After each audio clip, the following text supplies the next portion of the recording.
তোমারি বাণী তুলেছ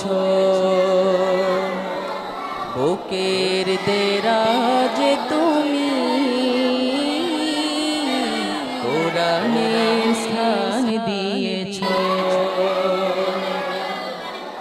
এত ভালোবাসো কেন মালিক আমায়, কি করে শুকর তার করি আদায়।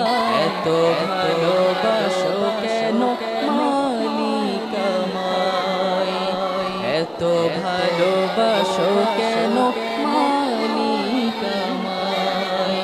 এত ভালোবাসো কিনা এতটুকু সবাই একসাথে বলি, হ্যাঁ। এত ভালোবাসো কেন মালিক আমায়, এত ভালোবাসো কেন